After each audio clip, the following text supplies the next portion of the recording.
Ny mpitsaranjorony misy brutalité zany tao tsy fantatra hoe iza tamintsika malagasy tamin'ny zareo marokanina miankina amin'ny tapitra ataon'ny mpitsaranjorony amin'ny mpitsara voany zany no afatarana an'izy. Ary dia miantso ny kapiteny miantso ny Santony zany izay kapitenyntsika malagasy miantso ny kapiten'ny ekipa rototo izy zany, miantso ny Santony izy izay kapiten'ny ekipa malagasy. Inona ny zavatra hitranga endrasana zany izay fanapahan-kevitra ho raisin'ny mpitsara amin'ny alalan'ilay tatitra nataon'ilay mpitsaranjorony teo. Zay moa ma-arbitrage à trois Isidoro raha tsy hitan'ny mpitsara voany dia afaka miditra ihany koa mpitsaranjorony zany raha ohatra ka misy mpilalao manao fanakanana tsy ara-dalàna na manao brutalité ohatra ny titra tondra zany na mandà. Ary dita tamin'izay namana nesta fa dia penalty tsika malagasy zany hoe raha arak'ilay tatitra nataon'ilay mpitsaranjorony teo zany dia nanao fahadisoantsika malagasy penalty ho an'ny zareo marokanina aty amin'ny fahatry ny 7 metatra mialan'ny ligne de but-ny zareo mialan'ny ligne de but-tsika malagasy ary tena voaka ny zareo tosy eo akaiky eo ihany zany. Ny zavatra somary magaga kely ny mpanazatra ny zareo marokanina moa dia miditra ny ambony mikanja mihitsy izy koa zay raha ny tena marina dia tsy azo atao mihitsy ny fihentsika ohatran'io. Ia tosy ny baolina remise en jeu any tosy ho an'n'ireo marokanina ary dia misy fanoloana mpilalao zany, misy fanoloana mpilalao ataon'ireo marokanina miditra le larina fa 20 ny alan'ilay mpilalao voadona ry amin'ny sisiny ery zany miditra le larina fa 20 tsy izy iny fa Raily Anoala Kram iny zany izay miditra iny. Tosy ny baolina tosy mbola ho an'zareo marokanina ihany lasa ny remise en jeu any tosy any amin'ilay larina faevatra any Bensiki misamy iny ary dia manosika be zareo tandreo essai ary dia essai voalohany tonga ny zareo marokanina hita fa dia fantatry zareo marokanina hoe somary kelikely tsika ary dia mampisionnery ny tanjaky ny paque d'avant izy zany penalty le baolina teo penalty tokony taty amin'ny 10 metatra mialan'ny ligne de but-tsika malagasy zany hoe azony tsaraina tsara mihitsy fa nanaporofonyery ny tanjaky ny paque d'avant izy nataony tosy le baolina boka tosy le baolina dia miforona molina ary dia ny afaratra amin'ny essai. 5 ho an'ny zareo marokanina mbola tsy mitoko kosa itsika malagasy. Lasa i Garcia Racide nanao ny tentative de but après essai Garcia Racide.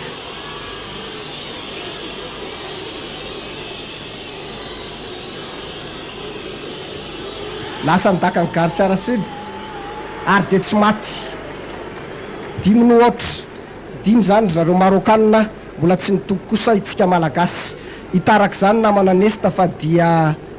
ampiasa ny abeny ary ampiasany atao hoe tanjaka an'izany reto marokanina reto tokony hitady tetika andresenan'izay itsika malagasy. Hatramin'izao aloha zany dia mbola tsy nilalao taty amin'ny tany marokanina tsika fa sambany iny latsaka tao marokanina bola dia voakititry malagasy lasa anaty 22 anaty amby inona zavatra nitranga faute penalité faute ry zareo marokanina sambany zany tsika ilalao aty amin'ny tany zareo marokanina ho hita eo fomba firalaontsika malagasy izy itao. Penalty zany zareo marokanina penalty tokony aty amin'ny faritry ny 10 metatra mialan'ny ligne de but-ny zareo marokanina izay azo araky ny teninao teo moa zany hoe baolina voalohany milalaovintsika ihany koa aty amin'ny tany zareo marokanina la Santony donao Santony miforona molina dia miveriny tsika malagasy. Misy en avant zany anao en avant tsika malagasy dia mêlée introduction ho an'ny zareo marokanina. Misy fitavozavozana kely ihany teo satria baolina tokony ho kafirina tsy ariana mihitsy zany reny baolina ihany izy itao satria aty tany mpamonina ny tena nefa dia latsaka taty amintsika malagasy ny baolina dia mêlée ho an'ny zareo marokanina mampiditra ny baolina i Racidi Thomas ho an'ny zareo marokanina voaka ny baolina taka be mitady tosy mahita sa tsy mahita tosy tosy ho antsika malagasy aty amin'ny faritry ny 5 metatra mialan'ny ligne de but-ny zareo marokanina zany hoe somary milalao aty amin'ny tany zareo marokanina indray zany tsika nandritra izay fotoana azo lazaina hoe vitsivitsy zay. Nisy occasion tsara ihany tokoa le teo namana nesta tokony hoe mba nahafahantsika mitoko aloha na hoe nanao tokony hoe no tsaraina aloha le penalty zany fa dia niezaka moa zany tsika nylalohan'le baolina nefa de veromaina le lasa amin'ny baolina mandeha any amin'ny Brazil lasa Brazil any amin'ny Nest lasa Nest mamitako de verina forona mele spontané voaka atsika malagasy any amin'ny tolotra lasa tolotra manitsy be eo forona mele spontané mbola atsika malagasy any amin'ny Zakimy baolina voaka any amin'ny José any amin'ny Nest aizany namany misy penalty zany misy tokony tsaraina zao baolina zao izy tor satria dia anisan'ny occasion ray mba azahoantsika mamono baolina penalty eo atsika malagasy ary de ho tsaraina le baolina moa zany a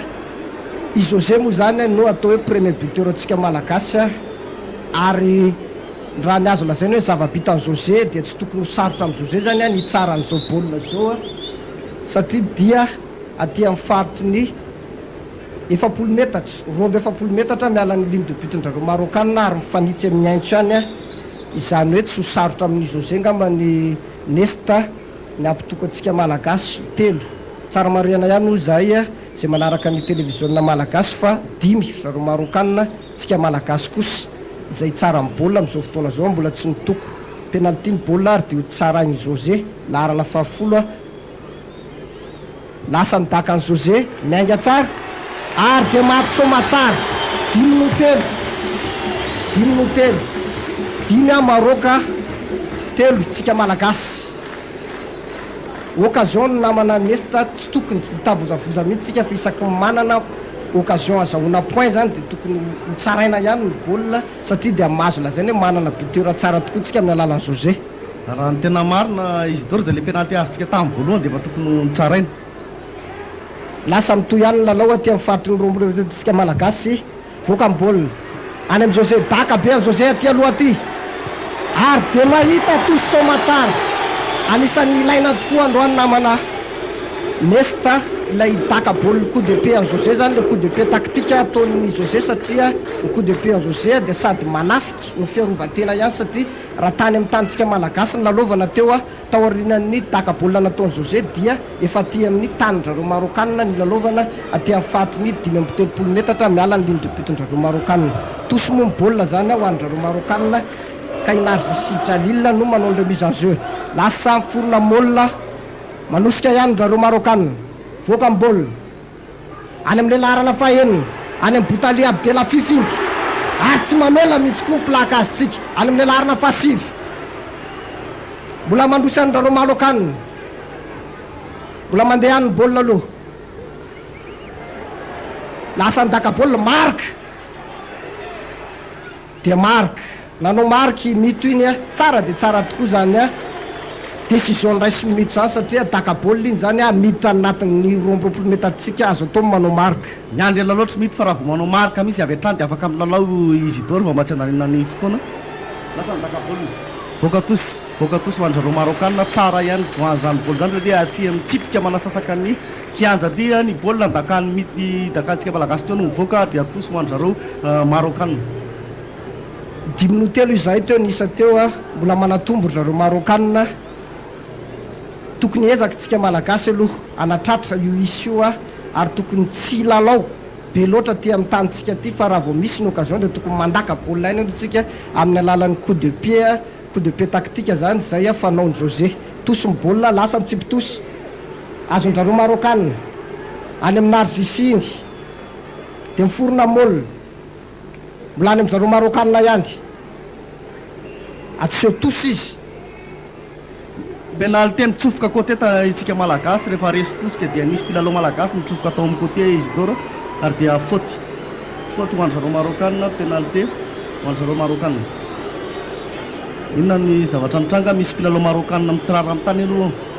misy mpilalao marokanina anankiray mitsirara amin'ny tany eo asa iza io izy doro tsika tsy tazantsika avy aty alavitra aty moa zany le mpilalao marokanina amin'ny tsiraro io fa dia mbola tsabony ambony kianjo io izy zany fotoana ihany ko ngambany eo afahantsika malagasy hoe maka aina kely ary somary mandinika kely zany zay 10 minitra vitan'ny lalovana izay nandritran'izay 10 minitra ny lalovana zay zany dia afaky tsika malagasy hoe mandinika kely hoe inona ny tokony tetikady hoentina andresenan'reto marokanina reto satria dia hita tokoa fa matanjaka dia matanjaka izy ao amin'ny pak d'avant. Penalty ho an'zareo marokanina, lasa ny daka mahita tosy remise en jeu an'zareo amin'ny marokanina ihany. Any zavatra hita fa misy manam-potoana mihitsika hoe mahazo baolina malagasy dia tokony hitady lalana aty amin'ny trois quarts satria raha fijery koa azy mety ho azo vakina ihany reto trois quarts an'zareo marokanina reto. Raha mitaha amin'ny fomba filalaon'ny José Razil Nesta zany amin'ny trois quarts ao zay tiny azy azy kokoa azo vakina tsara reto trois quarts an'zareo marokanina reto. Lasa ny remise en jeu an'zareo any amin'le larina faefatra ny Bensik Misam Mendy dia miforona indray Moll anosika be indray zao ry zareo ary dia mandroso le Moll molany amin'zareo marokanina ihany any amin'le larina fahavalo any amin'ny Sarmino Redina zao Moll dia miforona ihany ny Moll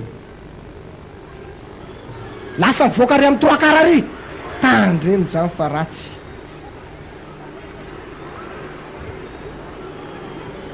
Lasa tsika malagasy mibaolina penalty tsika malagasy. Misy miplon nanao plongeon ndray tao Isidore dia penalty ho an'zareo marokanina. Efa mipetraka le Menesco tary nisy malagasy mivadika taty ambadiky ny baolina ary dia mazava ho azy penalty ho an'zareo marokanina. Penalty aty amin'ny fatriny 10 metatra mialan'ny ligne de but tsika malagasy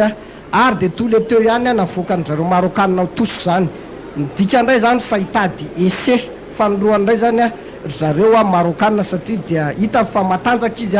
na eo amin'ny toso zany na eo amin'ny Moll ary dia hitady essai fanoloana indray zany izy. Larina faharoa Narzy Sidjalil zay kapiteny zareo marokanina moa manimpy ny tosy lasa ny tsipitosy azon'le larina faefatra any amin'ny Bensik Misam iny dia miforona indray mele dia essai indray. Iny le niteneniko teo hoe raha vao toso ny baolina na Moll dia matanjaka ry zareo marokanina porofony zany tamin'ny alalan'ny essai alakoroa azony nandritra ty fizaram-potoana voalohany ty nandritra izay fotoana lalaovana zay zany. Ary dia mitovy tsisy valaka loatra amin'izao mibaolina matin-drazao marokanina penalty amin'ny 5 metre dia avoaka ny tosy ihany zany hoe tosy amin'ny 5 metre ihany mazava ho azy ary rehefa azo ny baolina dia tosika be tsisy ohatry zany no ataon'zareo zay tsy votoatritsika malagasy zay hita io moa zany hita fa dia efa lesoko ho antsika malagasy hatramin'izay zany le akelezana vatana io tsy hita momba zay no zava-misy hatramin'izao fa dia mapy-zareo marokanina amin'ny baolina. Folo no telo aloha zany hatramin'izao folo ho an'zareo maroka telo kosa tsika malagasy Igarsa Racide izay demi d'ouverture an'zareo marokanina nanao ny tentative de but après essai makabana ny lehilahy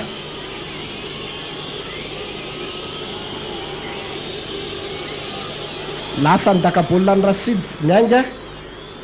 ary dia maty 12 no telo 12 ho an'zareo maroka telo kosa ho antsika malagasy.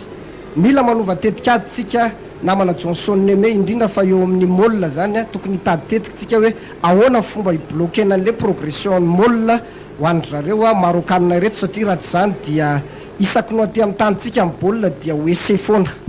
Raha olona be vatana sy dia tena mahafehy tsara teknika Isidore dia azo eritreretina ihany fa ny olana ngeza be mipetraka ho antsika zao dia zareo marokana dia voafehany tsara ny teknika mikasika amin'ny Moll izy ngeza raha teo hainy tsara manaraka ohatran'izay sarotra ho antsika ny moana an'izy.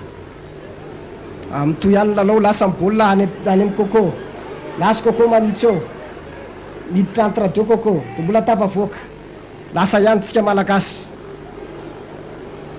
any amin'ny Zakim baolina any amin'ny José any amin'ny Razily tsy afaky Razily dia tandremo fa contre-attaque ho an'zareo marokanina indray any amin'ny Joda lasa Joda matory eo dia any amin'ny Zaki pisinety kely ny Zaki eo aloha ao mahita place vita somatsara dia penalty ho antsika malagasy zany hoe nisy charge retardement iny namana Nesta. Ya nantaka baolina Zaki dia voaplaky fa aty amintsika malagasy ny baolina zao any amin'ny Nesta mitondra baolina mameny izy any amin'ny Nesta niaja namerina bola tao amin'ny Nesta any amin'ny mito miditra any amin'ny Santoni manipy baolina za manipy ny baolina fahatany fa dériso ny baolina fa za tsipotsipo fahatany ohatra maika mihitsy ry Santoni zany analan'le baolina eny tanany ary dia lasa ny zareo marokanina mazava ho azy ny baolina mele satria nanao en avant tsika malagasy mele ho an'zareo marokanina aty amin'ny faritry ny mampisasaka ny kanja aty zany introduction an'zareo marokanina introduction moa tsara mariany fa ataony Rashidi Thomas zay de de mele ho an'ny zareo a Marocanna voaka ho an'ny zareo Marocanna tsisy olana mihitsy mibola any amin'ny Rashidi de any amin'ny Garcia Rashid iny de mandeha tsy afaka aloha izy hatramin'izao aty amin'ny Trois-Quart aloha zany de hita fa matanjaka amin'ny plakazintsika malagasy fa rehefa eo le aty amin'ny Pac d'Avant itsika somary sahirana lasa mivoaka aty amin'ny Trois-Quart aty ny baolina any amin'le larina faharoambe folo iny any amin'ny Bojola iny zay azo lazaina fa Trois-Quart centre izay ngeza de ngeza tokoa penalty ny baolina satria nisy niditra à côté zany tsika malagasy tamin'ilay regroupement teo a penalty ho an'ny zareo a Marocanna aty amin'ny faritry ny 70 metatra miala amin'ny ligne de but-ndrareo Marocanna zany hoe mbola aty amin'ny tany-ndrareo Marocanna ny alaovana lasa nitaka baoly Garcia Rashid mahita tosy mazava ho azy mbola any zareo a Marocanna ihany raha eo amin'ny akingana aloha jerena Isidore dia hita fa manatombo betsaka sika malagasy eo amin'ny akingana fa ry zareo Marocanna kosa dia manatombo amin'ny vatana zany eo ny somary manahirana kely atsika malagasy ary zavatra tokony hitandremana dia maromaro ihany zay faute azon-drareo Marocanna nataontsika zay amin'le mitsofoka ao amin'ny côté iny zay efa tokony mailo zany ny mpanazatra amin'izay fa tsy tokony iverina matetika lasa ny baolina miforona indray molina ho an'ny zareo Marocanna ary de mihodina indray lasa ny amin'le laharana voalohany iny tsy mamoaka baolina aty amin'ny Trois-Quart mihitsy zareo fa dia manao an'le jeu groupé pénétrant foana ao anaty Pac d'Avant ihany ny lalaovana iny fa voakatsika malagasy kosa ny baolina any amin'ny Saki lasa Saki ary any amin'ny Coco lasy Coco alefa Coco baka kely ny Coco aloha ao mifanenjehana amin'ny baolina azony Coco sa tsy azony Coco mele à 5 mètres ozy ny arbitre zany hoe zareo Marocanna zany navita touché à terre voalohany de mele à 5 mètres tsara mihitsy le contre-attaque tsika malagasy teo fa somary maika loatra i Coco zany nandakan'le baolina tsy nendrasany tsy voafixe zany le arera farany tsy nendrasany ho tonga tany aminy le arera vo nandaka izy fa mbola lavitra de nitakany aloha le baolina zay no natonga an'le hoe somary tara kely Coco zany raha miohatra taminay arera ho an'ny zareo a Marocanna io no niteneniko teo Isidore somary mailaka tsika malagasy mihoatra amin'ny zareo Marocanna ary efa lazaiko teo hoe tokony hoararotsika raha vao mahazo baolina zany mamoaka baolina aty amin'ny Trois-Quart satria ady azo vakina tsara mihitsy reto Trois-Quart zareo Marocanna reto profony zany ny baolina reto ny Coco iny fa zany hoe somary nisy fahatarana kely moa izy fa efa tsara l izy tokony zay no indro taloha asiatsika zany Isidore marina zay namana Johnson itsika malagasy moa de mezaka manao an'le jeu déployé zany hoe mitady milalao aty amin'ny espace libre zany fa ho an'zareo Marocanna kosa dia mifanohitra tanteraka an'izay ny an'zareo ndray zany de le jeu contact ny ataony de lasa an'zareo Marocanna mibolina nefa ny mele introduction antsika malagasy so ihany fa nandatsaka baolina zareo Marocanna dia miverina mele antsika malagasy any tokony avoaka aingana be mihitsy ny baolina ao anaty mele ohatran'izao fa tsy tokony hotazoma mahely zany hoe tokony efa hanana zay teknika zay zany tsika malagasy ao anaty mele hoe raha vao miditra ao anaty tunnel fotsiny baolina de tokony tonga de fa any amin'ny anentanany kaly zany mba tsy ilonana ela loatra ao anatin'le mele satria de mahery tosika zareo io de mbola tsy tavavoakatsika ihany ny baolina fa lasa ny zareo Marocanna mele anankiroa atsika malagasy zay de lasa ny zareo Marocanna lasa ny contre-attaque ny zareo Maroc ary de manitsy be ao le io tandremo fangeza izy nefa mery mandeha ratsy zany contre-attaque ny zareo Marocanna zany penalty ry zareo Marocanna penalty ho atsika malagasy lasa penalty rapidement joué tsy tokony hanao an'izany nefa nalonga mantsika raha ty amin'ny tanyntsika ty fa tokony hiala tany any aloha tsika nama la José isa soutien José any tana ny zareo Marocanna ratsy de tandremo fa contre-attaque ny zareo Marocanna ndray tandremo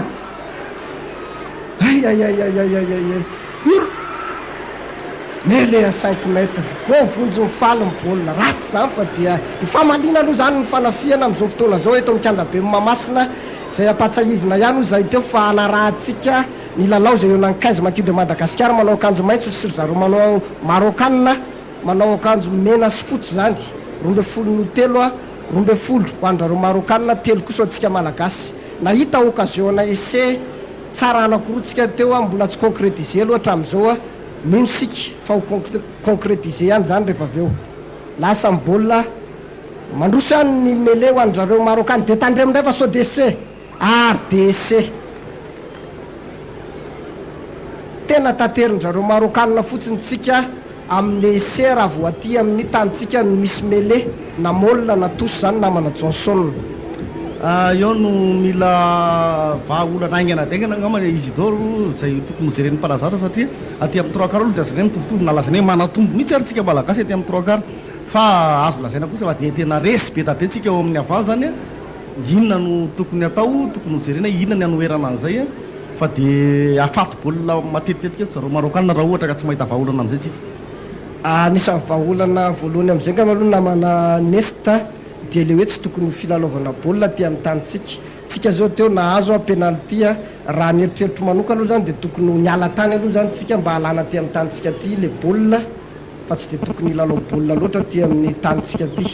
Ary rehefa manao tosy koa tsika dia tokony ho atao tosy fohifohy zany hoe tosy à 2 zany na 3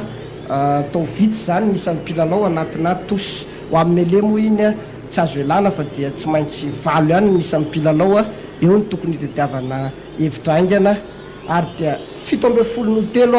17 zareo marokanina 3 isika malagasy. Garcia Aracida ihany no anao ny tentative de but après essai. Lasa nitaka ny Garcia ary dia maty 17 no telo 17 ary zareo marokanina 3 isika malagasy. Hita loatra amin'izao namana Johnson fa efa hitan-jareo marokanina ny lesoko atsika malagasy dia eo amin'le 2 pack d'avant zany tsy mamoaka baolina ty amin'ny 3 quart mihitsy izy raha tsy ndraindray fotsiny raha tsy hoe contre attaque anga fa dia ao anaty avant foana izy no milalao. Raha ohatra ka hitantsika ny rany izao score zao aloha jerena 9 no telo mbola tsy raha ringobiny resana zany mbola tsy mampatahotra zany izy doro fa azo indrehana tsara ary mbola azo resena tsara zany fa mila mitady solution aingana ozy zany tsika anoerana an'reto avandrareo marokanina reto mele baolina lasika malagasy any amin'ny Saki nefa naray baolina dia nitakany dia azo Razily any amin'ny Razily mamea Nesta manea ihany manao fixation mamea mito dodona kely dia amea izy tsy mahita namana efa izy Santoni nahazo baolina dia midona amin'ny zareo marokanina dia nametraka baolina amin'ny spotane dia atsika malagasy ihany ny baolina penalty nanao faute zareo marokanina. Penalty atsika malagasy aty amin'ny faritsy 9 metatra miarany ligne de but zareo marokanina penalty rapide mazo hoe amin'ny alalan'ny Jody iny petraka amin'ny baolina any amin'ny Saki any amin'ny Nesta mamea any José lasy José dia any amin'ny Coco mamea any José tsisy namana tsony any dia votery miverina ty amin'ny mito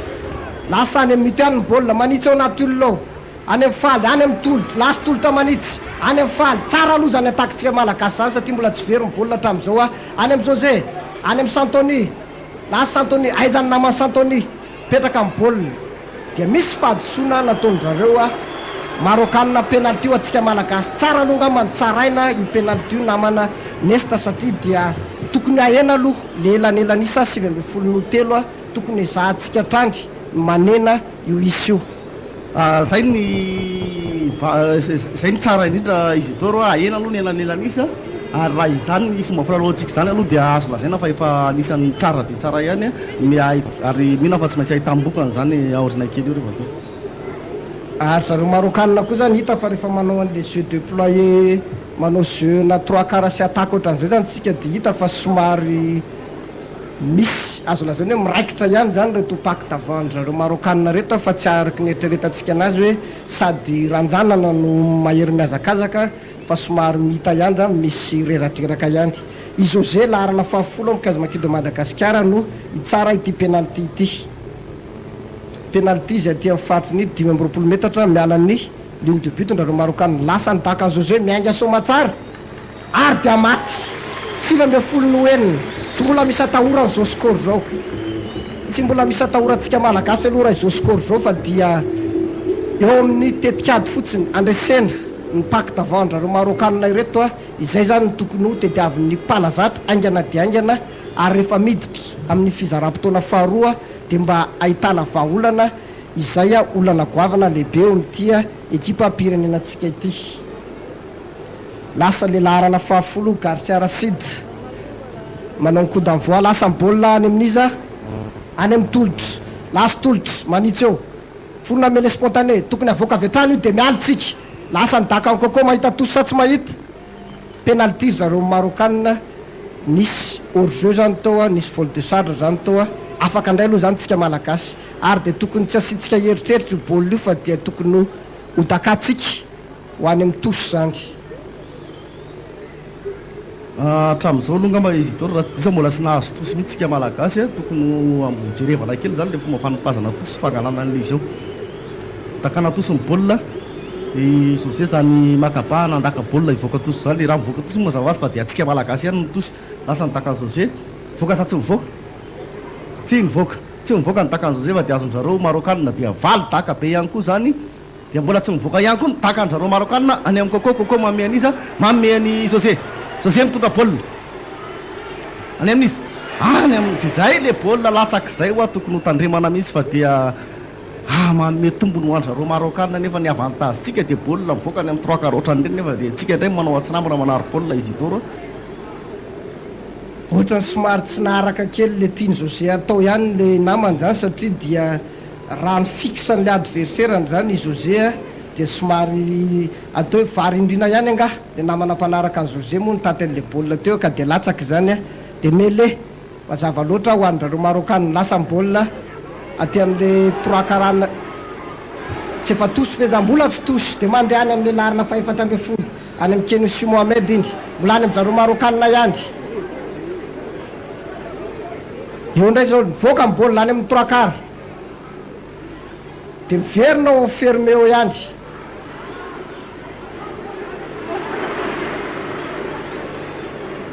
lasa tsika malagasy ny baolina lasa nidaka be an José alefa pression izy mahita tosy tsika sa tsy mahita tsy mbola mivoaka ny baolina tsy mivoaka ny baolina fa ty pression izy tsy maintsy andaka azo zao mifatsatsa izy any namany mazava loatra fa penalty ho atsika malagasy satria mitazona baolina amin'ny tany rapide mahazo nefa mety resesa baolina zao izy itoro ary dia hita moa zany fa dia manao karazana hoe anti-jeu ihany rareo marokanina satria tsy omeny atsika malagasy le baolina na dia atao teanao penalty rapidement joué ary tsika tokony misy sanction zany namana Johnson Neme satria dia volontaire tokoa nitazoman'le marokanina le baolina teo ary dia ho tsaraina aloha zany baolina izany raha azo tsika malagasy ny baolina iny izy itoro ka nalaovina aingana zany dia 5 isanjato izy maty ny baolina satria marokanina roa lana telo lano tao atsika malagasy fa maromaro ihany tonga tao azo antoka mety afatesan'le baolina fa dia vo miasa moa nitazomon-zareo marokanina tao ihany izay no nataoko anao namana Johnson Neme hoe karazana volontaire mihitsy zany nitazoman'le marokanina ny retarden'le marokanina n'le relance de jeu tsika teo tokony misy sanction zany akoatran'le penalty lasa ny daka baolina José ary dia maty 5 ano 6 miezaka ihany tsika malagasy 5 zareo marokanina 7 kosa itsika malagasy raha ohatra an'izany foana ny filalaoantsika namana Johnson raha vao matohatra na dia atao hoe somary kely ihany ary reto paque d'avant-tsika reto an'reto paque d'avant-ndrareo marokanina ireto dia inona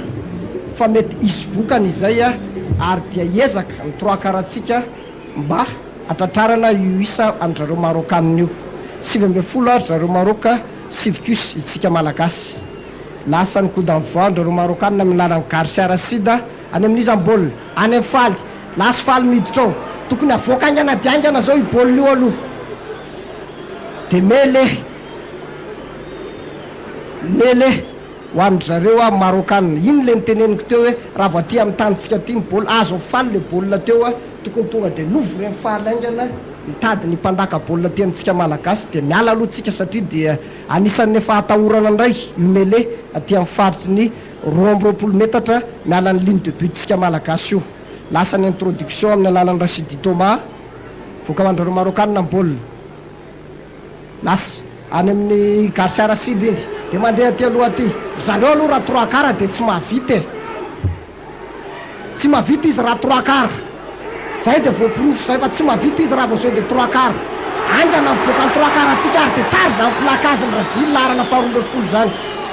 forona molina mele spontané forona voaka ho an'zareo marokanina pisnetika aloha any amin'izy any amin'ny mito lasy mito any amin'ny José miala tany aloha José mamita koa José dilosany José amin'ny azakazaka asany namany José asany namany José asany namany José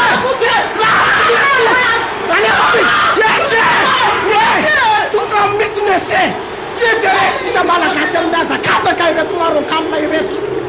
mazava ho azy fa ny resitsika malagasy amin'ny azakazaka ireto marokanina ireto tsara iny relance iny namana Johnson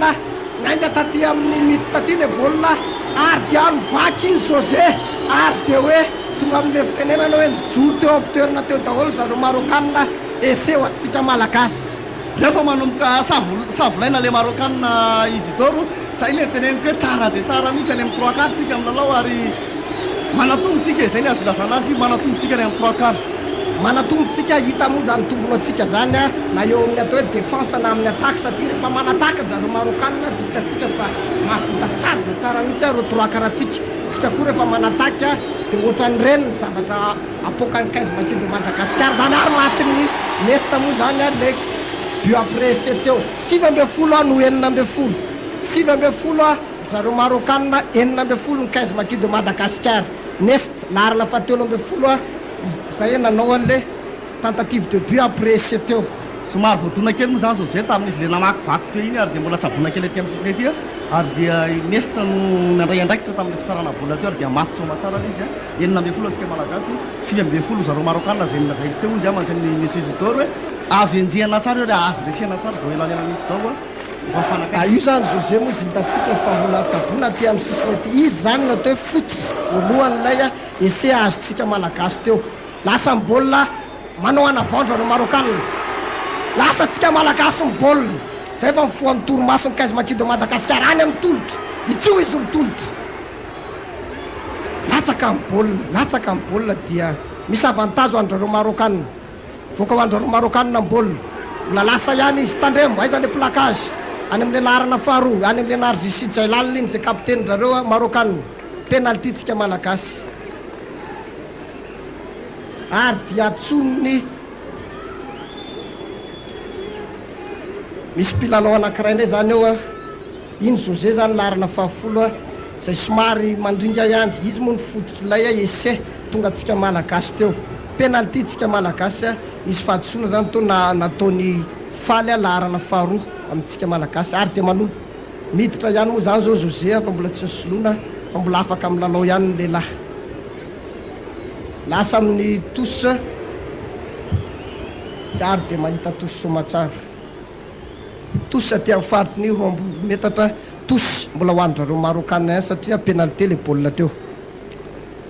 tos ho andrareo marokanina José moa fa hitatsika teo fa faniditra somary mbola mandringaringa kely angamba fa tsy dia maninona izy matoa niditra telo ny elanelanisy any amin'ny solaitra be Isidore 7-10 zareo marokanina ho izy 9-10 tsika malagasy tos ho andrareo marokanina larana faharoa manipy tos lasa andrareo marokanina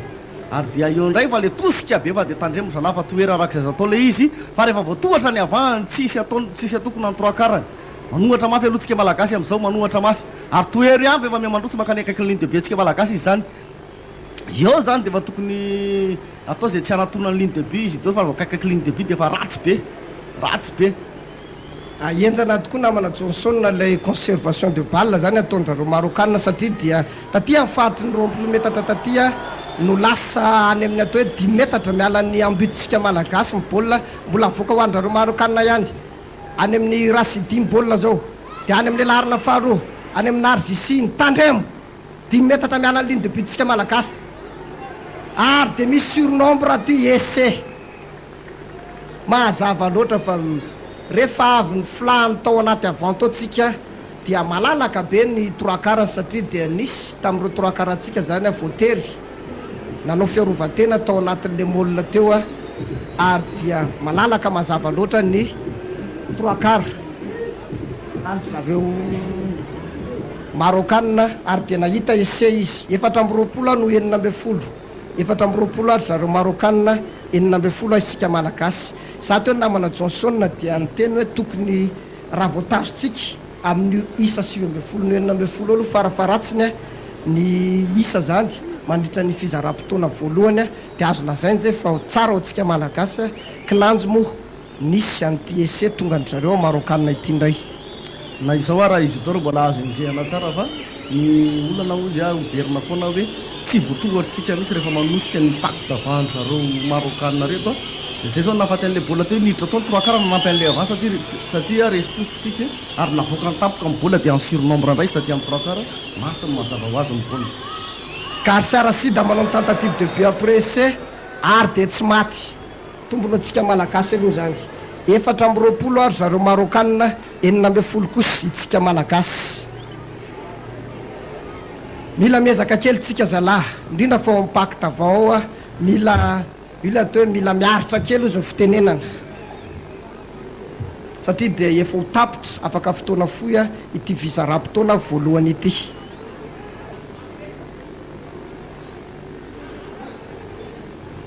Lasa mikody amin'ny voatsika malagasy amin'ny alalan'ny José any amin'ny larina fahaefatra any amin'ny Bensimisamy mendy dia miforona amin'ny molina tsy azo otsikotsonina mihitsy aloha zareo marokanina raha vao molina amin'ny baolina fa dia tena mirafitra tsara mihitsy ny azy ny molina. Lasa any amin'ny larina faharoa any amin'ny Ratsidy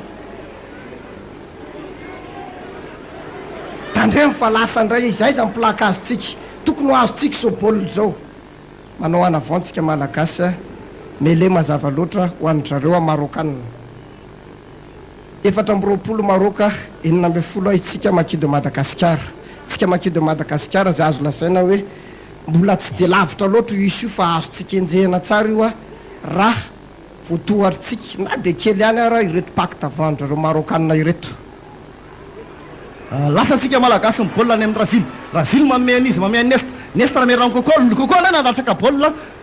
dia tandremo zany any amin'ny tolotra tratrampilaka azy de menjera azontsika malagasy fa tsy azontsika ny baolina azontsika malagasy ny baolina zay voaka atsika malagasy ny baolina avoaingana ny baolina any amin'ny mito taka be amin'ny mito akoatra ohatra ny aloha be any tatiny zareo marokanina dia mandaka baolina ndraiky ny marokanina mivoaka tosy direct tosy any amin'ny andakana zay tonga atsika malagasy. Mariny zany namana Johnson satria dia tsy tao anatin'ny faritsy ny 12 metatra lera namana marokanina teo nandakan'le baolina ka dia avantage aloha zany atsika malagasy tosy aty amin'ny faritry ny 17 metatra miala ny ligne de but ndrareo marokanina eo zany dia tokony araky ny teneniko teo hoe tokony ahena nisan'ny joueuratsika eo anatin'ny alignement zany satria dia amin'izay ngamba antsika manana chance bebe kokoa mba ahazo baolina. Azoko ny Tunisie d'Ortene tokony hanao tosy à 2 zany tsika malagasy zany hoe lasa tsika malagasy ihany kosa ny baolina any amin'ny Jota mamea José mamea Brazil namerinao amin'ny José ihany dia any amin'ny mito baolina lasmity manivatsiva mbola satra any amin'ny iaza tsatra plaka zay zany namana soutien manantsika azy azontsika malagasy ny baolina satria azo no fa absona zareo marokanina penalité ho atsika malagasy alefa penalty rapidement joué ary mahagaga moa zany fa rehefa penalty ohatran'iny dia tazono zareo marokanina foana ka tsy afaka manao penalty rapidement joué atsika lasa tsy ampy 10 metatra zareo marokanina ary dia mandroso 10 metatra ny fahadisoana ho atsika malagasy. Eo zao zany dia tokony mody atangorona atao anatin'ny avant atao aloha zareo marokanina reo dia avy eo apotsaka tampoka ary amin'ny 3 karariny baolina ho tsaraina amin'ny baolina anisan'ny fanapahan-kevitra endra sady matotra ihany koa izay raisiny José kapitenin'ny 15 makido Madagasikara zay satria dia tsy moramora aloha ny anatitra esea indrindra fa raha hoe anao akeriny amin'ny zareo marokanina ireto zay azo lazaina fa sady goavana no ranjanana ary dia ho tsaraina amin'ny baolina nisa moa izay amin'izao fotoana zao dia 920 itsika malagasy 420 kosa ry zareo marokanina zany hoe raha matsika io penalty io zany dia miena nelanelanisa eo amintsika sy zareo marokanina amin'ity fizara-potoana voalohany ity lasa penalty zany aty amin'ny faritry ny 920 metatra miala ny ligne de but ndrareo marokanina somary miditra kely 7 metatra any anatin'ny kianja zany José larana fahafolo no hitsaran'izany baolina izany maka saina tsara José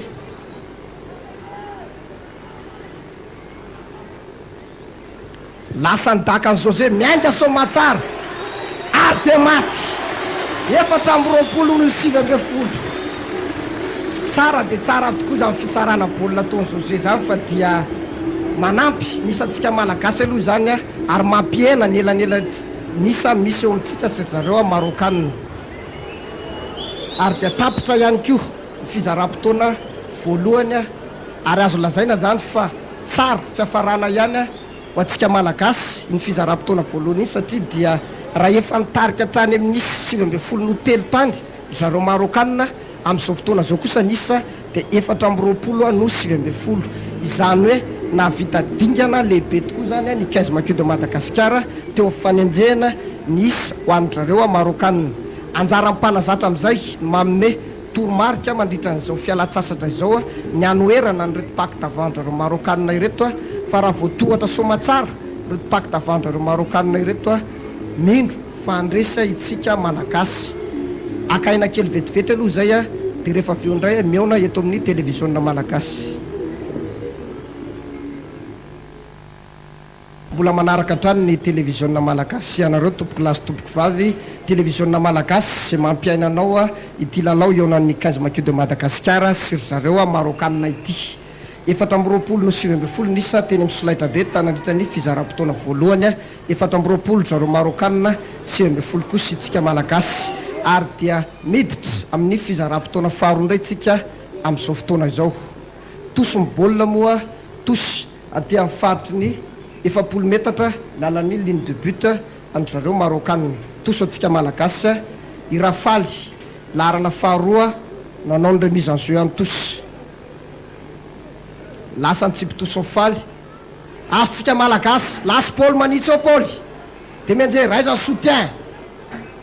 forona mele spontané atsika malagasy lasa andrareo marokanina mbola any amin'le larina fahavalo any amin'ny Salmi Noureddine iny dia manao jeu déployé kely eo zareo marokanina piscinette kely aloha any amin'ny mito lasy mito mamea aty amin'ny José lasy José mandaka mafy be io fa tsy mivoaka tosy itivanao ihany ny baolina ary tena zera ny koko le goavana be larina fa efatry iny amin'ndrareo marokanina forona mele spontané lasa andrareo maroka amin'ny baolina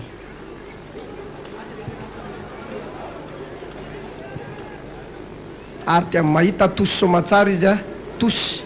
aty amin'ny tanitsika malagasy aty amin'ny faritry ny 570 metatra mialan'ny ligne de but tsika malagasy. Mbola manaraka ny télévision hoy izay nareo teo manaraka lalao eonan'ny 15 maquis de Madagasikara manao akanjo maitso ary zareo marokanina manao akanjo mena mitariky alohatra amin'izao minisa 420 sy 20 zareo marokanina sika malagasy kosa dia miezaka hatrany mampiena zany ny elanelan'isy io lasa mitsipitositsika malagasy azo nitolotra amin'ny baolina dia mivilana le tosy dia mele ho andry zareo marokanina ary dia nangatahany-zareo marokanina moa zany ho tosy le baolina zany hoe zareo marokanina indray no manao ny remise en jeu any tosy. Ino moa zany izy itao misy safidy anankiroa na anao melery zareo marokanina na anao tosy ary dia tosy no safidiny zareo lasa nytosiny zareo ao tsara dia eo indray le tosika be zay tokony toerina tsara satria za aloha mahita fa dia azo resena tsara reto marokanina reto izy itao fa eo amin'ny tosika be io fotsiny somary olana kely misy malagasy tratranay teo asa inona tifitra ary dia irafaly moa zany larana faharoa dia azo lazaina nanao faute teknika maromaro zany amin'le miditra côté efa hitatsika teo izy fefa natsonony tsara indrongamban'izay ary dia iny izy nahazo carte jaune iny midiky zany fa dia ilalao 420 indray aloha itsika malagasy tokony efa ho hita mpanazatra angamba fa dia manao any fahadisoany matetika mihitsy faly tsy tamin'ity lalao ty ihany fa hatramin'izay lalao iraisam-pirenena nataony faly zay dia manao an'ilay fahadisoana miditra côté iny izy ary amin'izao moa zany dia azo lazaina hoe tsy ampianisa indray zany tsika malagasy sady efa azo lazaina hoe resy tosika amin'ny pacte avant mbola tsy ampianisa ny antenaina fotsiny aloha mandritra ny zay fotoana hijanona amin'ny faly zay dia tsy tombo be loatra ity isa eny amin'ny solaitra be ity. Lasa ny baolina ho andry zareo marokanina io indray le tosika be izy itoro izay atahorana moa zay io tosika be andry zareo io ary efa tsy ampirainy ihany koa moa ny avantsika raha tao satria faly efa mivoaka karatra mavo aty amin'ny sisiny aty ninjera amin'ny baolina zay fa ninjera voaka any amin'ny trois-quart zay ny tsara indrindra zay tsy dia atahorana aloha any amin'ny trois-quart tratra amin'ny placage le io dia ninjera ihany indray mbola mivoaka ho andry zareo marokanina ihany ny baolina omeny an'izy verina ty amin'ny larana fa dia maty mazava ho azy tahataka be vo fixe atao anatin'le regroupement tao daholo zany ny vodilaratsika malagasy zay vao navokany taty amin'ny trois carambola ary dia ese ndray zareo marokanina zany nahita ese voalohany tamin'ity fizaram-potoana faharoa ity teo amin'ny 4 minitra teo zay nanombohan'ny lalao 7-20 zareo marokanina 7-20 kosa isika malagasy ese zay matiny le laharana fa 7-20 dia tsy iza fa Raily Anwar Akram tao amin'zareo marokanina ary dia misy mpilalao marokanina anankiray zany zay mitsirara eo ambonin'ny kianjo eo loatra amin'izao ary dia mbola hotsabonao zany le raha naman'io miandry n'izay ihany koa ngambany vao atao ty tentative de but après essai ity. Raha ny fijery azy tsy mitovy amin'ny tanjany tamin'ny fizaram-potoana voalohany intsony ngamba nitanjaka reto marokanina reto izy dora anjaratsika zany tokony anararoatra an'izay. Marina zany namana Johnson satria dia hita tamin'ilay atao hoe valim-panafena contre-attaque nataontsika malagasy reny fa dia efa somary tsy dia afaka miazakazaka firy any indrindra moa fa mipakita avandrareo marokanina reto fa saingy mahenjana azy zany eo amin'ny conservation de balle rehefa baolina azony zany dia na somary medary izy dia tsy fotsitra eny an-tanana iny ary tsy misy mihitsy zany aloha hatramin'izao ny antsoina hoe faute de main zany zany hoe le olona mandatsaka baolina reny tao amin'zareo marokanina fa dia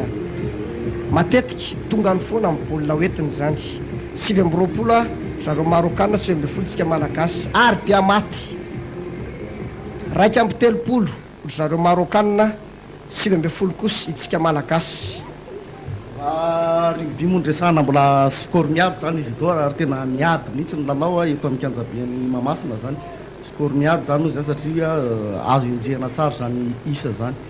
na amin'izao fizaram-potoana faharoa zao ary ny olana kely fotsiny namana Johnson dia raha nanatenitsika hoe rehefa hiditra amin'ny fizaram-potoana faharoa dia hoe ahita vahaolana zany ny mpanazatra sy ireo mpilalao amin'ny fomba anoherana mipakita avandrareo marokanina ireto hatramin'izao aloha dia mbola tsy hita izay hoe endrim-panoherana ataon'ny malagasy zay lasa mibaolina any amin'ny coco lasa toso rapide mazoety tsy nataon'ny coco zany fa dia toso atsika malagasy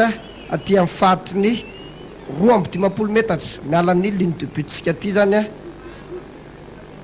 ary dia iza ndray zany no anao ny remise en jeu tsika malagasy satria dia ifaly moa zany mivoaka ilego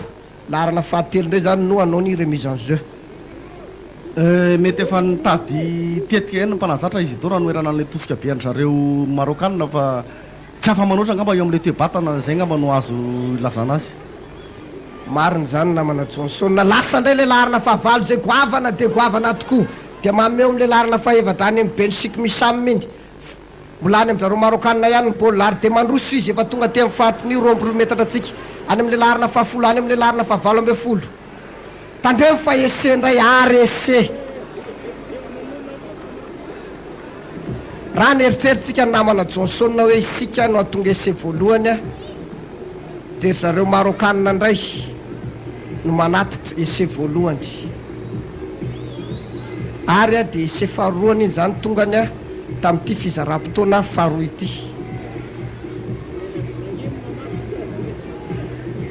Tokony an'olo-mpilalao itsika malagasy zay koa zao dia hitako namana Johnson hoe reo mbola tsy nan'olo-mpilalao aloha zany zao hatramin'ny voalohany ka hatramin'izao itsika malagasy nefa tsara mariana ihany fa dia fito be izao zany no azo lazaina hoe mpisolo toerana afaka miditra amin'ny lalao rugby tokony ampiasaina zany izay remplaçant anakofito zay rehefa hita fa misy ireo reradreraka na osaosa dia fa tokony an'olo na maninona moa na tsy reradreraka izy na osaosa raha fa hita ohatrany tsy maraka azo atao no manolo avy hatrany namana marina tokoatran'izay izy dora satria reo 20 miralaza olona voantso anatin'ny ekipa pirenena reo dia everina fa tokony havita azy avokoa zany afaka miditra eny ambony kianja avokoa zany karaha mahita fa misy somary reradreraka ny mpilalao zany dia azo atao avy hatrany tokony manolo an'izy ireo lasa aloha ny takabolin'zareo marokanina maty ara-dalàna 7-20 no 7-20 7-20 zareo marokanina 7-20 kosa itsika malagasy 4-20 no 7-20 nanombohan'ity fizaram-potoana faharoa ity ary dia izao lasa 7:30 no 9:30 zao zany hoe ese anakiroa transformé sady zany zay a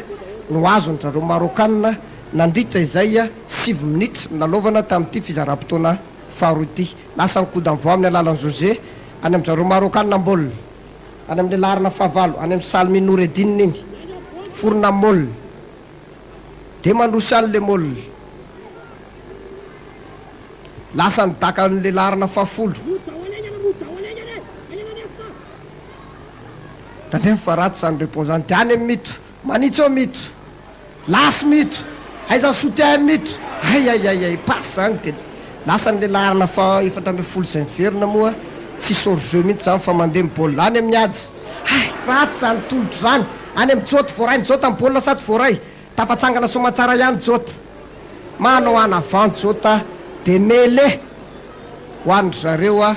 marokanina somary azo lazaina hoe poritra ihany le pasy nataony aja tany amin'ny jota teo a tsy précis ihany zany le pasy nataony aja nomeny ny jota teo a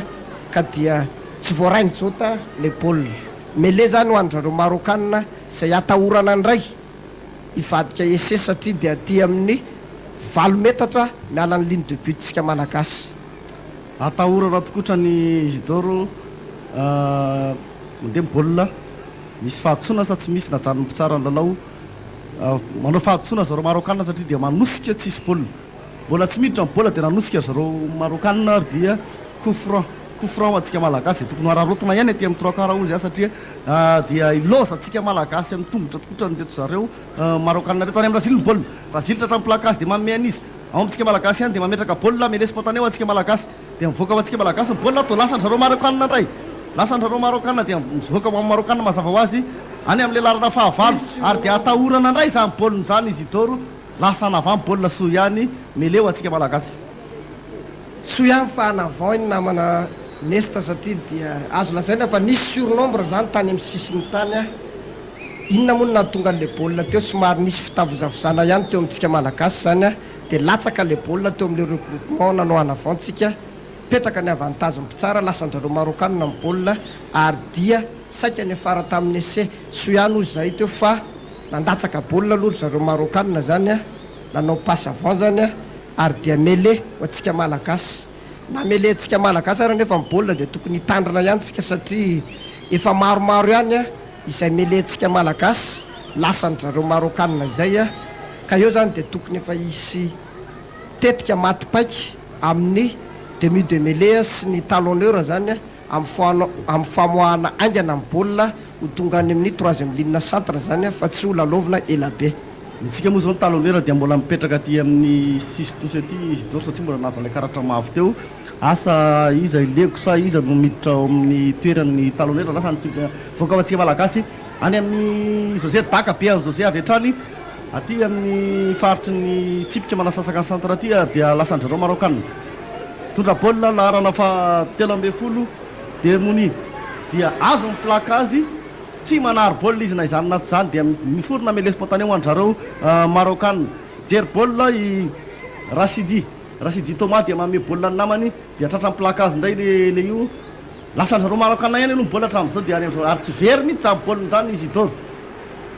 marokanina hatrany manana ny baolina amin'izao dia mivoaka ho anazy ihany ny baolina lasa ny fanafian zareo marokanina pasy lavitra be anavanga amin'izany pasy zany kosa ingapo tsara hitany tsara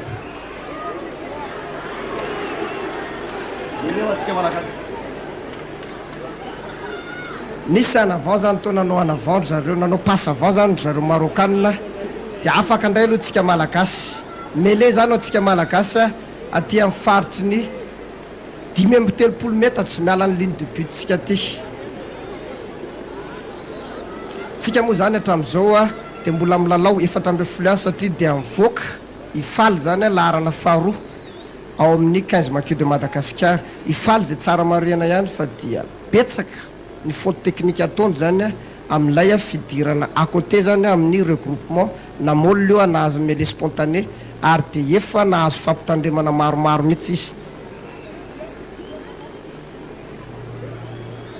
miato kely aloha ny lalao manolo mpilalao tsika malagasy miditra ny larana faharoapolo ary dia miala ipoly laharana fahenina ary de efa niditra ihany koa zany a ifaly laharana faharoa izany hoe milalao 10 ndray aloha zany zao tsika malagasy mele mibaolina mele ho atsika malagasy aty amin'ny faritry ny 5 metatra lasa ny introduction any amin'ny José mibaolina any amin'ny nesta mamme amin'ny mito lasy mito aiza soutiany mito aiza zay manampy amin'ny mito tototoko mito sy mahita meny amin'ny coco kotraotra kely eo any amin'ny José mamme an'lego tsy pasina tsonja fa tokony ese ADC tsika malagasy tokony tonga lego zany baolina zany na tsy mila pasy tsonja fa soy aminy fa tsy nisy pasavant fa dia eseo atsika malagasy tsara de tsara tokoa le baolina teo satria dia relance aty amin'ny faritry ny rombo mety atsika malagasy tsy nandaka mihitsy tsika zany fa nanao jeu déployé ary de tsy nijanona moa raha tsy na tonga ese tsika malagasy tsara de tsara ny fanafiana iny ary matetika dia nengy atao amin'ny José foana fanafiantsika malagasy ary eo no efa nambarako tary am-boalohany izy deo hoe iloza atsika mitongotra mihitsy zareo marokanina reto ary raha vao mahita iriky kely tsika de tsisy afaty zay fa zay ihany mitetika azahoana tady isa amreto zareo marokanina zay goavambe reto ary dia matso matsara moa zany mibaolina tonga atsika malagasy 4 zany zao malagasy 30 any zareo marokanina zay zany zao ny azo lazaina hoe consigne nga nomen'ny mpanazatra any Kaizy Maquis de Madagascar hoe tsy akandaka baolina itsondry satria raha mandaka baolina tsika midiky zay fa lasan'ny adversaire amin'ny baolina tsy akandaka baolina itsony eny fa na de aty amin'ny tanitsika malagasy aty ary fa dia lalovina trano ny baolina zany lasan'ny tentative de but ataony José maty sa tsy maty ary de maty somatsara 9 itsika malagasy 7 kosa zareo marokanina mbola azo enjehana tsara zany isa zany raha izao fizotro ny lalao zao aloha raha voatoarytsika kely fotsiny zareo marokanina eo ampacte avant de inona maromarina fa ivoaka mpandresy itsika malagasy eo amin'ny 9 minitra eo zay ny lalaovana nandritra ity fizaram-potoana faharoa ity 7 zay zareo marokanina 9 kosa itsika malagasy lasa mikody amin'ny voandry zareo marokanina aiza mibaolina any amin'ny tolotra mibaolina valatsaka zay hoe lalao efa goavany ity tokony tsakanary baolina itsondro zany fahitako azy izy dor dia somary miafiafy ihany le mpilalao malagasy rehefa mitato baolina satria ngamba matahotra ny fandonany reto zareo goavame reto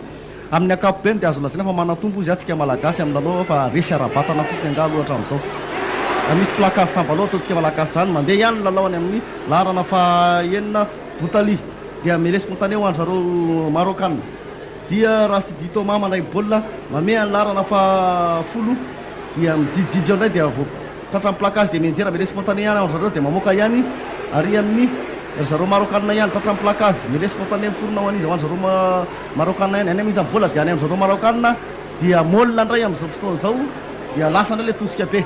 petraka amin'ny baolina misy anava zany tsy hitany tsara fa dia mandeha mono lalao rehefa tsy hitany tsara larina faharoambin'ny tratra placage de menjera dia d'accord baolina zalafa iva zakana tsara penalty tsika malagasy penalty tsika malagasy ary de hita eo zao fa tso tsara ndrareo marokanina angambany ity fa de avoaka ny tosindray hita eo ndray zay fanapahan-kevitra ataondrareo marokanina sahirana mihitsy tsika namana nesta isaky ny mampiasa an'ireo atao hoe vatambe amin'ireo pacte avant ary zareo marokanina ary dia nangatahany zany le penalty teo tsy nitsarainy ny baolina sady tsy nataony tosa fa mele kosa nangatahany zareo marokanina rofony amin'ny tombony arabatana nanany zareo zany izy deo satria dia 10 metra miala amin'ny début angasany nangatahany mele zany dia mandeha moa le tosika eo anatin'ny mele lasany zareo baolina azerao izy enjera placage tsisy d'accord baolina fa nenjera any aloha any lasany zareo marokanina tratra amin'ny placage zay tokony anaroantsika malagasy somary mitazom-baolina matory ihany izy zany izy dor tsy hita tsara moa zany dia mandeha ihany dia miforonao mele spontané lasany izy amin'ny baolina voaka ho antsika malagasy kosa angambany sa ho any zareo marokanina voaka ho any zareo marokanina dia lasa ndray fanafiana ho any zareo marokanina tafiditra intervalle izy ratsy be zany tafiditra intervalle tato anelanelany jota sy José tato izy ary de ese ndray ho any zareo marokanina ese tonga n'le larana fahafolo karsiara sidy iny sy azo lazaina hoe fa tsara ihany le fiarovatena nataontsika malagasy teo a saingy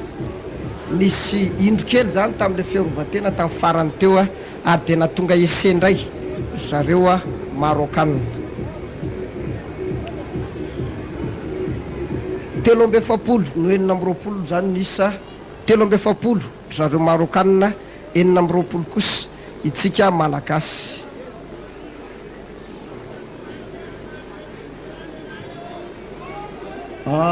makomana ny mpilalao ndray tsika malagasy fa misy mpilalao niala moa zany teo niala Paul Diasolony dolo fa ary makomana ndray zany iaja zany asa iza ny mpilalao malagasy mety hiala am'izao moa zany de mbola zareo marokanina ihany anao larana fahafolo Garcia Sida no anao ny tentative de but apprécié ho an'ny zareo marokanina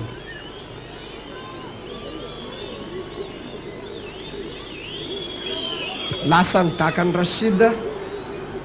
tsy maty dona tamin'ny poteau zany dia tsy maty 320 no 420 320 zareo marokanina 420 kosa itsika malagasy raika amby 20 minitra zany lalovana ary dia niala moa zany i Adrien ary de niditra ny larana faharoa amby 20 ihaja niala Adrien de niditra ihaja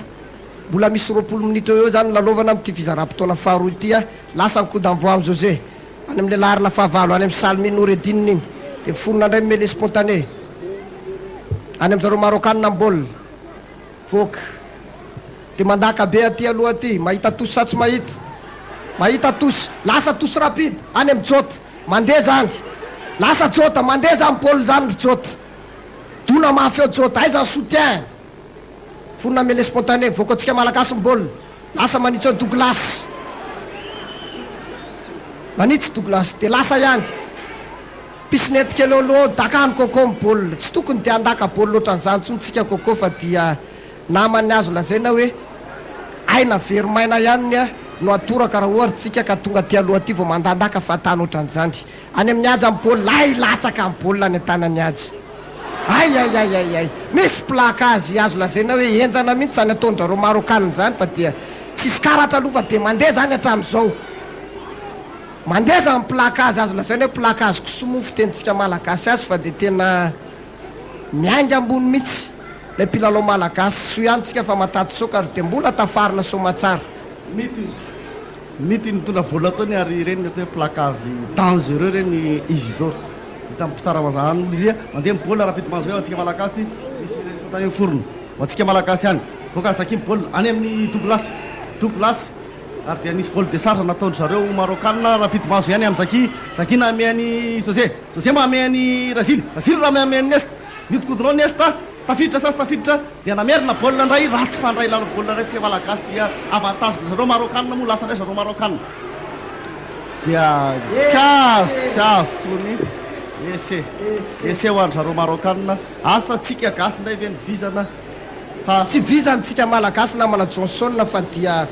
azo lazaina fa ataky tsika malagasy tsara iny nalatsaky dolo fa le larana faharoapolo le bolina teo aty ampamonono tsika malagasy namana Johnson manao fahadisoana amin'ny lalao goavana toy izao amin'ny adversaire zay azo lazaina hoe ampitraikefa zany dia fahadisoana ho anankiray de tsy azo ivalozana tokoa satria dia aty ampamonono tsika aty ampanafiana no nalatsaky dolo fa larana faharoapolo le bolina teo ary dia tsy mijanona zany raha tsia mivaly ese ho andry zareo marokanina tsika Isidore zy ato efa resy arabatana nefa dia mbola manao tandrevaka ihany am'le fahadisoana kely madinidinika raha ny fahitana ny lalao eto Mahamasina aloha dia azo lazaina fa tsy de tena hoe mifanalavitra be amintsika malagasy zareo marokanina reto raha resaka teknika nobesahana fa eo mivatana izy manatombo ary tsika manao an'le fahadisoana zay tsy tokony atao azo lazaina fa fahotana mafaty mihitsy amin'ny lalao gavana ohatr' zao nefa dia matetiky trangala izy zay zany anisany mahatonga ny zao elanelan'isy zao Isidore ary dia maty le but apprécié teo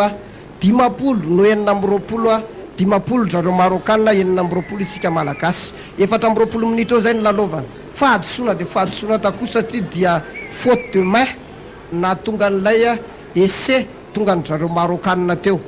izany hoe mbola tsy any amin'ny teknika koa zany ngamatsika teknika fototra any amin'ny fomba fitatazana baolina dia mbola manao fahadisoana ihany zay tsy tokony atao izay teo raha lalao goavana sy ampifanandrina azo lazainy hoe ampitsakefa tahaka ny zareo marokanina ireto no anaovana 50 zareo marokanina 20 tsika malagasy lasa ny coup d'envoi mandeha baolina tsampy 10 metatra le coup d'envoi nataony José teo zany dia nangataka mêlée au centre zany ry zareo marokanina ary dia tandremana tsara koa mêlée au centre io satria dia ny mêlée au centre moa zany rehefa mêlée no ampivoan'ny kianja ohatran'izao dia manana atao hoe soit tactique anankiroa zany ny mpanafika na izy akany akaviana ho any akavanana ka dia atahorana tokoa ny mêlée au centre ohatran'izao.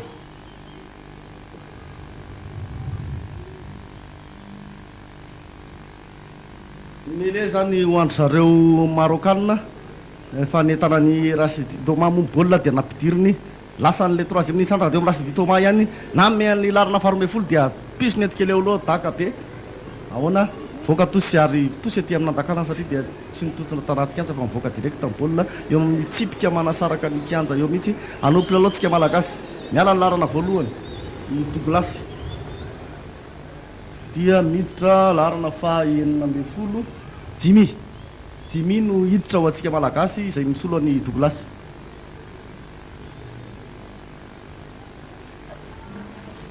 Miditra zany Jimmy larana fa 9 miala kosa i Douglas antenaina zany fa misy aimbaondray ao anatin'ny pack d'avant antsika malagasy mety hiteraka herintsika vaovao ndray zay antsika malagasy lasa baolina azotsika mipetraka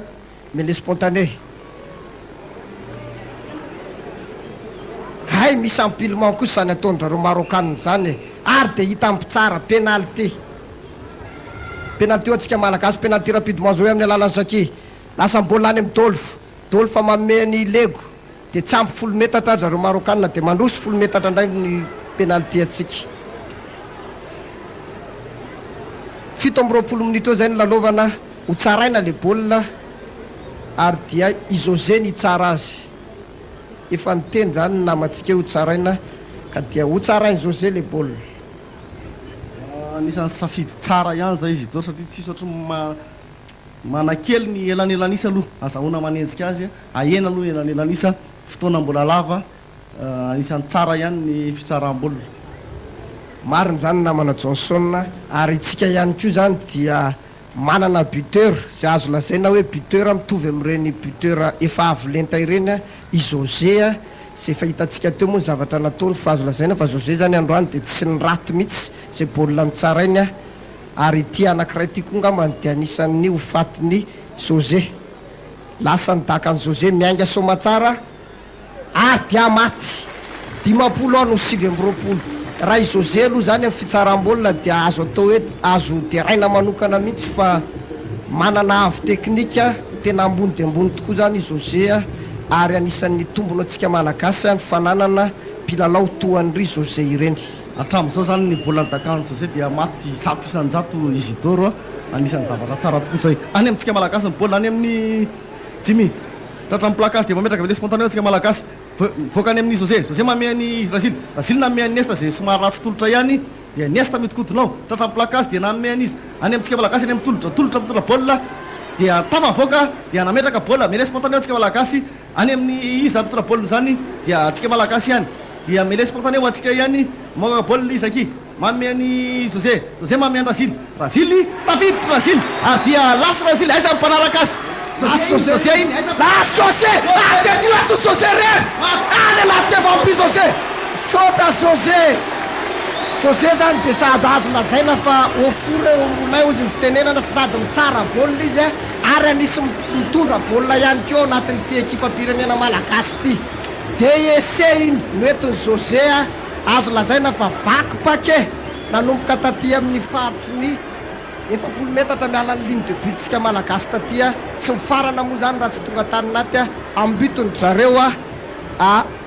marokanina lasany maro dia matin'ny transformation 9 no 50 enina amby telopolo any kaizy makido Madagasikara 10 zareo Marocanina eo amin'ny 7 amby 20 minitra eo zay ny lalaovana izany hoe mbola misimisy any ny fotoana aloha ese transformé anankiroa zany Isidore de tratra ary mbola azo enjehana tsara mihitsy satria raha ao anatin'ny 2 minitra anao na 3 minitra mbola azo atao tsara manenjika an'izany ese transformé anankiroa zany mariny zany namana Johnson eo zany tsika dia tokony tsy anaonao fahadosoana tsondry toy ireny faute de main maromaro ataotsika ireny ary ireo mpilalao ireo mpijery moa zany zay tonga maro be eto amin'ny kianja be Mahamasina koa ay tsarza kravaty be kosa zany ireo mpijery zay tonga maro be eto amin'ny kianja Mahamasina koa moa hatramin'izao dia tsy mitsahatra manome courage zany an'ny Maquis de Madagasikara hatramin'izao ary dia tosy moa mibaolina tosy andrareo Marocanina ty amin'ny faritry ny 70 metatra mialan'ny ligne de but andrareo Marocanina raha mifahitako le baolina teo ohatra ny taty alohan'ny tsifondron 20 metatra ihany ny José nantakale baolina nefa dia tosy aty amin'ny voany ihany tombonao malagasy ihany zany tsy maninona tosy ho andrareo Marocanina matetika Isidore somary voadona matetika zareo Marocanina ary dia somary temporiser le lalao somary tezitra ihany zareo tamin'ny daka baolina tokony tosy taria mandakana angambany nefa dia lasa tosy aty amin'ny voana mba tsy hitany mpitsara iny atao ahoana lasa nitosy zareo ary lasa zareo Marocanina ihany dia eo indray le tosika be mbola lavitra fa dia toera aloha mbola lavitra fa dia toera aloha any amin'ny zareo Marocanina ihany mbola zay le conservation de la balle aindry zareo tsara mihitsy tsy manarinary baolina fahatany anjara atsika manohatra an'io fa io ihany tombony hoany zareo Marocanina ary tsisy afa-tsy io dia nienjera le izy ary dia nanao fahatsontsika malagasy iny ndray le nitsofoka côté oziny tsara faute ndray tsika malagasy asa izy ray nitsofoka côté teo izay fahatsona mitranga matetika dia tsy voahitsitsika mihitsy fa dia misy manao foana mahatonga an'le fahatsona angamba namana Nesta dia eo le hoe mitanjaky ny pacte d'avant-ndrareo Marocanina zany tia azon'le baolina tsika ary tia hanohatra zany le pacte d'avant-ndrareo Marocanina io kosa fa misy tatitra moa zany teo nataon'ny mpitsara anjorony tamin'ny arbitre central zany ary dia karazany hoe nahazo tombony any itsika malagasy satria dia nisy mpilalao Marocanina zany teo nanao fahadisoana lasa ny Dakabôly José mivoaka tosy somatsara ty amin'ny faritry ny 4 metatra mialan'ny ligne de but ndrareo Marocanina tosy zany zay mbola tsika malagasy tsara ho alaitsika io tosy io dia eo tsika manamboatra indray hita hoe inona no atao fa ny tsara aloha zany dia tokony io ho azotsika io tosy io araky ny hevitra aloha namana Nesta dia ny fanafoezana zany ny mpilalao ao anatin'ny alignement ny hitako hoe sosikevitra tsara tena mba assurentsika anazy fa hoe ho azotsika io tosy io satria raha maro be ohatran'izao mpilalao alahatritsika eo dia manana sauteur be lehibe ry zareo Marocanina ary dia lasa ny zareo Marocanina mihitsy moa mibaolina ary miforona molina dia mandroso indray le molina zany io indray le any izy zao dia efa tokony ho voasakatsika malagasy dia misy mihitsy moa ny fampanjerana ty amin'ny sisiny aty toy ihany ny lalao mbola any amin'ny zareo Marocanina ihany ny baolina any amin'ny Garcia Racide iny manivatsivao mandeha fixation any amin'ny tolotra ray sisy tolotra misy iny mbola mandeha ihany lalao any amin'ny zareo tandremo fa ohatra manomboka manao jeune ry zareo Marocanina zany any amin'ny le larina 12 any amin'ny Bojolay iny dia any amin'ny zareo misy surnombre be ary amin'ny sisiny ery mahazava loatra fa esse misy surnombre iny voaka atao amin'le regroupement fotsiny le baolina dia tsy tafaverina tsony ireo défense tsika sasany dia niteraka surnombre tary amin'ny sisiny ery dia nahita esse indray ry zareo Marocanina midika zany fa isaky manatitra esse tsika malagasy dia miezaka koa ry zareo Marocanina manatitra esse ihany koa nisy any surnombre teo satria raha zily somary tara taty aloha taty nanenjera n'le Marocanina anankiray iny dia efa nisy regroupement tary aloha tary vao miverina raha zily ny baolina efa mivoaka 3 contre 2 ny tany tsy tratratsony mazava ho azy maty le baolina teo zany maty ry zareo Marocanina be vampi moa izay verina fa mety ho faty ihany koa ty fitsarana n'ity baolina ity hatramin'izao aloha dia 5 no 9 ary dia maty 7 zany no 9 7 zareo Marocanina 9 kosa itsika malagasy eo amin'ny 4 minitra eo zay ny lalaovana amin'ity fizara-potoana faharoa ty, izany hoe afaka anoany amin'ny 9 minitra any dia farana tanteraka ity lalao eo nan'ny Kaizy Maquis de Madagasikara sy ry zareo Marokanina ity. Mbola mitarika hatrany aloha zareo Marokanina amin'izao fotoana izao tsy tokony akivy antsika malagasy anefa n'izany ary tokony hiezaka ihany tsika ampiena aloha farafaratsiny io elanelanisy io. Lasa mikodam-voa amin'ny alalan'ny José any amin'ny larina fahavalo zay goavana be any amin'ny Salme Noureddine, forona indray mêlée spontané, dia any amin'ny Garcia Racide Mandaky iny mahita tosy rapide any amin'ny Jota, lasy Jota any amin'ny Mito, lasy Mito mamitapitaka ao tandremy Mito, dia any amin'ny Jota, lasy Jota aiza mpanampy any Jota, forona mêlée spontané voakatsika malagasy any amin'ny Jimmy, any amin'ny José, lasa indray José any amin'ny Ady, ay somary ny ohatra kely atsa day tandreo fa ratsy le pasy teo amin'ny Ady sy José. Tena tokony tonga dia mandeha ihany Ady amin'izany ihany zany fa tsy ohatrany miahotrahoatra kely ohatran'iny. Nanao anavao zareo Marokanina dia mêlée ho antsika malagasy. Mêlée ho antsika malagasy somary niahotra kely hiatsa tamin'le fanafihana teo ary resaka ratsy ihany moa nitolotra soa ihany fa nanao anavaro zareo Marokanina dia nahazo mêlée ho antsika malagasy. Miditra ny larana faraka amby 20 Christian dia miala kosa zany larana faharoa Ifalibe. Miditra Christian dia miala Ifaly mbola misy falona mpilalao ihany koa ary falona mpilalao anankiroa be zao. Miditra ny larina fahavalo amby folo dia hiala angamba ny Inesta, larina fahavalo amby folo Izo iny dia miala Inesta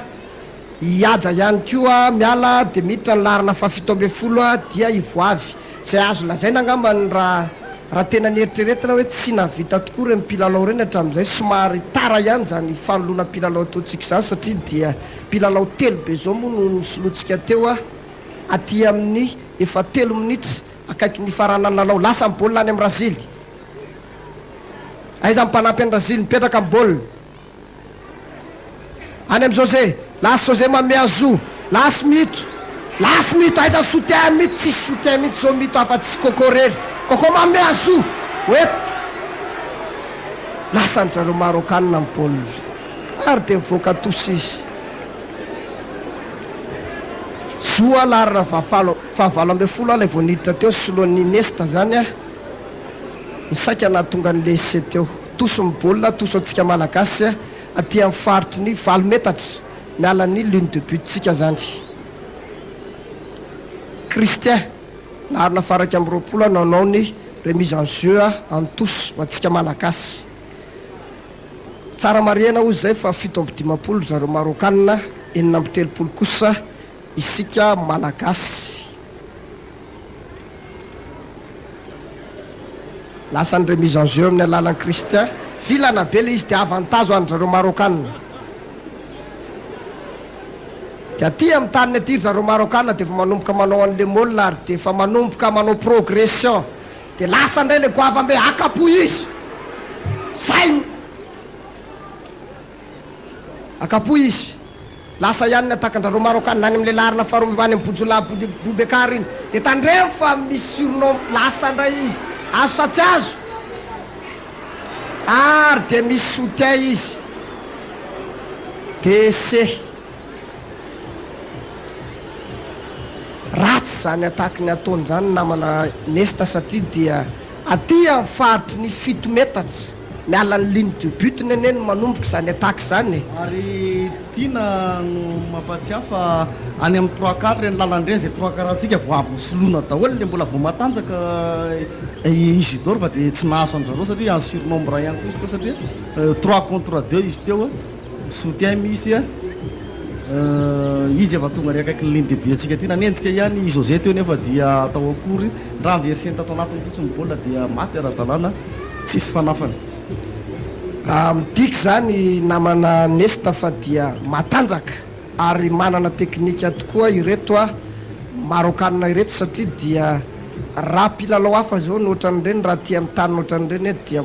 manana an'le atao hoe tentativa hoe andaka baolina ny endry zareo nefany a dia nanomboka taty amin'ny taniny taty ny baolina noentiny a ary dia tsy nijanona moa zany raha tsy tany a anaty ambitotsika malagasy. Lasa ny tentative de but ataony Garcia Racide ary dia tsy maty. 2-10, 2-20 no 9-30, 2-20 zareo Marokanina, 9-30 isika malagasy. Azo lazaina aloha zany fa dia resy itsika malagasy a ary dia tsy tafakatra amin'ny lalao famaranana zany amin'ity top 9 aty amin'ny faritra Afrika aty satria dia efa kely de kely azy sisy dia ho tapitra ny fotoana ny elanelanisa nefany a efa betsaka ihany satria dia mila manenjika hatrany amin'ny essai transformé anaky efatra anytsika vao a afaka mandresy a an'reto Marokanina ireto sy azo lazaina fa hoe impossible ihany ngambany zany a raha izao a lalao zao no jerena. Ny fijeriko azy izy doro resy arabatantsika ozy ateo fa tsy de tena hoe resy tamin'ny lalao loatra fa resy arabatana zay côte be de be tokoa amin'ny lalao rugby a teny zao tsika malagasy de efa tokony eritreritra zany fa mila olona lehibe lava ity lalao rugby ity satria de zay ny tombony ho andrareo Marokanina teto. Lasa aloha baolina amin'ny alalan'ny Zakinga am'zany ary dia tady namana mameny izy latsaka andray ny baolina izy zany mandatsaka baolina zany nefa dia baolina azo eritseritra fa maty ane zany baolina zany le olona fa dia narina fotsiny indray le baolina teo. Larana faharoa amby roapolo a iajy ny nandatsaka baolina iny ary iaja zay hatramin'izay nidirany zay a dia azo lazaina efa hoe nanao faute de main a anaky roa zay iaja no hita hatramin'izay a nidiran'izay satria dia azo lazaina zany fa contre attaque tsika malagasy tsara de tsara tokoa le teo a tokony raha haitsika ny conserve an'le baolina teo zany a tokony nahita essetsika latsaka moa le baolina mazava loatra manome tombony ho an'ny mpifanandrana amin'ny tena. Lasa mele any amin'ny Garcia Racide, lasa nidaka ny Garcia Racide dia mahita tosy somatsara, mahita tosy a aty amin'ny faritry ny 30 metatra mialan'ny ligne de but ndrareo Marokanina. Remise en jeu ho atsika malagasy amin'ny alalan'ny Christian Laharana faraky amby roapolo no anao ny remise en jeu any tosy. Lasa nitsibitosiny Christian vorona molina voakoniza ny baolina